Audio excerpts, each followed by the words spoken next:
최근 일본 선박의 대형 사고가 끊이지 않고 있는데요. 해양대국이라고 자부하는 일본에서 건조한 대형 선박이 최근 무슨 사고들을 쳤길래 이제는 일본 조선업이 설계도 제대로 하지 못한다는 이야기까지 듣고 있는지 시간 순서대로 살펴보겠습니다. 지난 2013년 6월 17일 예멘으로부터 370km 떨어진 바다 한가운데에서 갑자기 굉음이 울려 퍼집니다.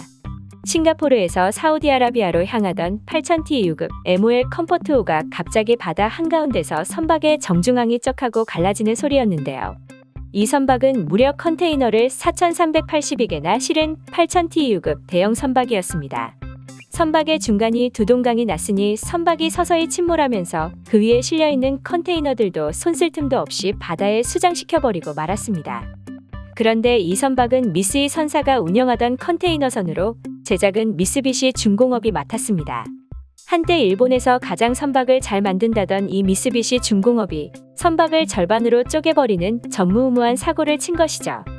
그런데 불과 7년이 지난 2020년 미쓰이 상선이 보유한 벌크선 와카시오호가 중국에서 싱가포르를 경유한 후 브라질로 향하던 도중 모리셔스의 산호초에 좌초돼버리는 사고가 터져버립니다. 그런데 단순히 산호초와 부딪힌 것이라면 문제가 되지 않지만 와카시오호는 산호초의 오일 탱크를 정면으로 들이받으면서 원유가 새어나오기 시작하면서 상황이 심각해지기 시작했는데요. 보통 선박이 해상에서 좌초되면 옴짝달싹도 할 수 없는 상황이 벌어지는데 오일 탱크가 부서진 상태로 옴짝달싹 못하게 됐으니 기름이 그대로 바다로 흘러내려 버렸습니다. 천혜의 자연환경을 자랑하는 모리셔스 바다에 긴 기름띠가 생기기 시작하더니 기름이 1000톤이나 흘러나와 바다뿐 아니라 숲까지 스며들어 전부 오염시켰는데요. 일본 해운사는 3주에 걸쳐 선박에 남은 원유 3000톤을 전부 제거했다고 밝혔지만 일본 정부는 사고를 일으킨 원인 제공자임에도 고작 6명의 구조요원을 파견했습니다. 프랑스는 해군 함정과 군용기까지 동원했고 수천 명의 봉사자를 투입시켰음에도 일본은 고작 6명을 파견했다는 사실이 염치가 너무 없었던 것이죠. 전형적인 일본의 책임 회피를 보여준 사고였습니다. 이 사고의 원인도 전 세계의 일본의 어처구니 없는 행태를 까발리기에 충분했는데요. 사고의 원인이 무려 공짜 와이파이를 이용하겠다는 욕심으로 해안에 무리하게 가까이 다가가 산호초에 쳐 박아버렸다는 사실이 밝혀졌기 때문이었습니다. 작은 욕심이 최악의 사고로 이어진 것입니다. 결국 사고 발생 후 3주가 지나고 선박은 2013년 사고 때처럼 또 두동강이 나버렸습니다. 불과 3달이 지난 2020년 11월 30일 중국을 출발해 캘리포니아 롱비치로 향하던 원 에이퍼스호는 하와이 북서쪽 2600km 떨어진 지점에서 또 사고를 쳤습니다.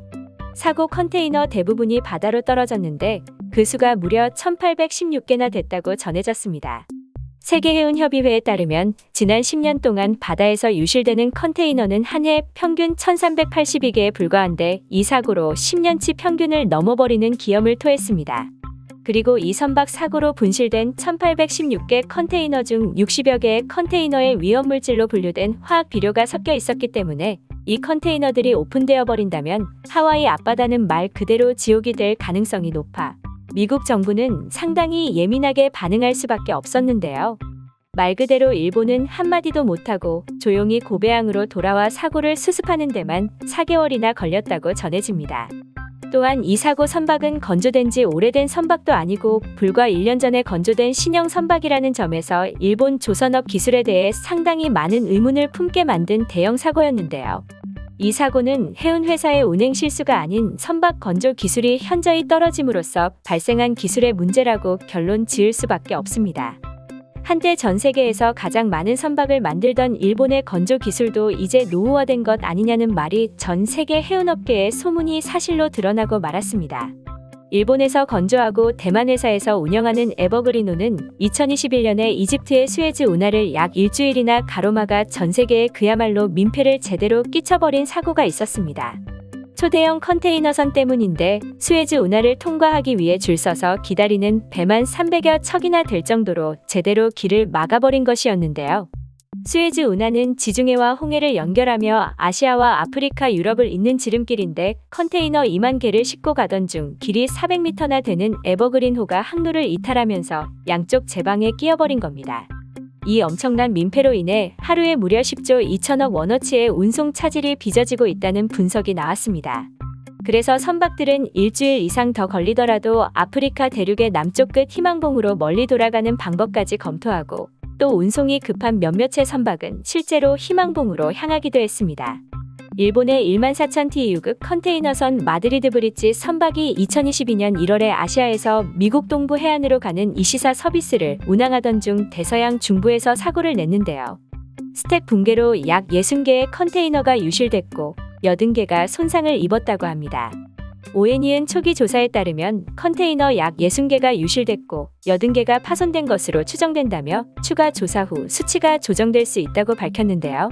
이 선박은 현재 미국 동부 해안을 향해 운항 중이며 찰스턴 항에 들어가 파손된 컨테이너를 내리고 선박 상태에 대해 확인을 할 것이라고 덧붙였지만 이제는 깊은 바다 속에 수장되어 버린 일본 조선업의 위상이 다시 회복되기란 어려워 보입니다.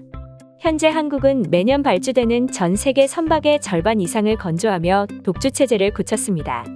이 독주 체제에는 일본 정부와 일본 조선업계의 지속적인 뻘짓 덕분이었죠.